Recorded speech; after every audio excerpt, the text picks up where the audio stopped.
Hi అండి, అందరికీ నమస్తే. వెల్కమ్ టు శ్యామల వంటిల్లు. పచ్చి బఠానీ కుర్మా చాలా రుచిగా ఉంటుందండి. ఇది దోశ, పూరి, చపాతి, రోటీ, రైస్ దేంతో అయినా సరే చాలా రుచిగా ఉంటుంది. ఇది కుక్కర్లో చాలా సింపుల్గా తక్కువ టైంలో చేసేసుకోవచ్చండి. చాలా ఫాస్ట్గా ఈజీగా చేసుకునే ఈ రెసిపీని ఎలా చేయాలో చూసేద్దాం. దీనికోసం ముందుగా మసాలా ప్రిపేర్ చేసుకోవాలండి. దానికోసం మిక్సీ జార్ తీసుకొని దానిలోకి ఒక మీడియం సైజు ఉల్లిపాయని ఇలా చిలికలుగా కట్ చేసి వేసుకోవాలి. అలాగే ఒక వెల్లుల్లిపాయని ఇలా ఒలిచి పాయల్ని పొట్టు తీసి వేసుకోవాలండి. అలాగే 1 ఇంచు అల్లం ముక్కని సన్నగా కట్ చేసి వేసుకోండి. అలాగే 4-5 లవంగాలు, ఒక 2 ఇంచుల దాల్చిన చెక్క ముక్కని సన్నగా కట్ చేసి వేసుకోండి. ఇప్పుడు దీనిలోకి ఒక 2 మీడియం సైజు టమాటాలని, బాగా పండిన టమాటాలు అయితే టేస్ట్ బాగుంటుందండి, తీసుకొని వాటిని ముక్కలుగా కట్ చేసి వేసుకోండి. అలాగే ఒక 2 స్పూన్ల పచ్చి కొబ్బరి తురుము వేసుకోవాలి. ఇప్పుడు ఈ కుర్మా థిక్గా రావటం కోసం దీంట్లో 1 స్పూను పుట్నాల పప్పు వేసుకోవాలండి. ఇలా వేసుకోవటం వల్ల గ్రేవీ థిక్గా వస్తుంది, టేస్ట్ బాగుంటుంది. అలాగే దీంట్లోకి కొంచెం పుదీనా తీసుకోవాలి, కొద్దిగా పుదీనా, అలాగే కొద్దిగా కొత్తిమీర యాడ్ చేసుకోవాలి. ఇప్పుడు దీనిలోకి ఒక చిన్న గ్లాస్తో 1 గ్లాస్ వాటర్ తీసుకొని మెత్తగా మిక్సీ పట్టుకోవాలి. మరీ మెత్తని పేస్ట్లా కాకుండా కొద్దిగా కోర్స్గా ఉండేలాగా మిక్సీ పట్టుకోవాలి. ఇదిగోండి, ఇలా మిక్సీ పట్టుకుంటే సరిపోతుంది. మరీ మెత్తగా పేస్ట్లా కాకుండా కొద్దిగా కొంచెం పలుకుగా ఉన్నట్టు అనిపించాలి. ఇలా మిక్సీ పట్టుకొని పక్కన పెట్టుకోవాలి. ఇప్పుడు స్టవ్ మీద కుక్కర్ గిన్నె తీసుకొని దానిలోకి ఒక 4 స్పూన్స్ ఆయిల్ యాడ్ చేసుకోండి. ఆయిల్ హీట్ అయిన తర్వాత దానిలోకి ఒక బిర్యానీ ఆకుని కట్ చేసి వేసుకోండి. 1 నిమిషం పాటు ఫ్రై చేసుకోవాలి. ఆ తర్వాత దీనిలోకి సన్నగా తరిగి పెట్టుకున్న ఉల్లిపాయ ముక్కలు వేసుకోవాలి. ఒక 2 మీడియం సైజు ఉల్లిపాయలని తీసుకొని సన్నగా ఇలా ముక్కలు కట్ చేసుకుని వేసుకోవాలి. ఇప్పుడు ఈ ఉల్లిపాయలు బాగా మగ్గే వరకు వేయించుకోవాలి. కొద్దిగా ఎర్రగా వేగే వరకు వేయించుకోవాలి, అప్పుడే టేస్ట్ బాగుంటుంది. ఇలా కొద్దిగా ఎర్రగా వేగే వరకు వేగనివ్వాలండి. చూడండి, ఇలా ఎర్రగా వేగితే సరిపోతుంది. ఇప్పుడు దీనిలోకి 1 స్పూన్ వరకు ధనియా పౌడర్ యాడ్ చేసుకోవాలి. అలాగే మీ రుచికి సరిపడినంత కారం వేసుకోండి.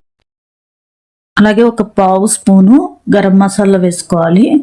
ఎక్కువ అవసరం లేదండి, కొంచెం 1/4 స్పూన్ అయితే సరిపోతుంది. అలాగే 1/4 స్పూను పసుపు వేసుకోవాలి. ఒక 2-3 పచ్చిమిర్చిని చిలుకలుగా కట్ చేసి వేసుకుని ఈ మసాలా మొత్తం కూడా ఒకసారి ఉల్లిపాయలో కలిసేలాగా కలుపుకోవాలి. ఇది వేయించుకోవాల్సిన అవసరం లేదండి, జస్ట్ కలుపుకుంటే సరిపోతుంది. ఇప్పుడు మనం గ్రైండ్ చేసి పెట్టుకున్న మసాలా మొత్తం కూడా దీంట్లోకి వేసుకోవాలి.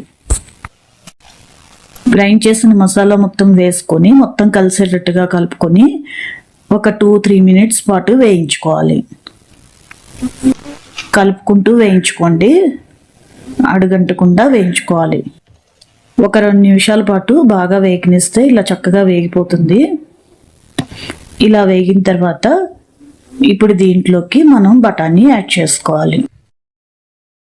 నేను ఇక్కడ ఒక 350 గ్రామ్స్ వరకు పచ్చి బఠానీ తీసుకున్నానండి. పచ్చి బఠానీ సీజన్ కదా, ఇప్పుడు ఎక్కడైనా దొరుకుతాయి. ఇలా పచ్చి బఠానీ వేసుకోండి, టేస్ట్ బాగుంటుంది. లేదు పచ్చి బఠానీ అవైలబుల్గా లేవు అనుకుంటే ఎండు బఠానీని నైట్ అంతా నానబెట్టేసేసి ఉడికించుకుని అవైనా యాడ్ చేసుకోవచ్చు. ఇలా వేసుకుని ఒక 2 నిమిషాల పాటు తిప్పుకుంటూ ఫ్రై చేయండి.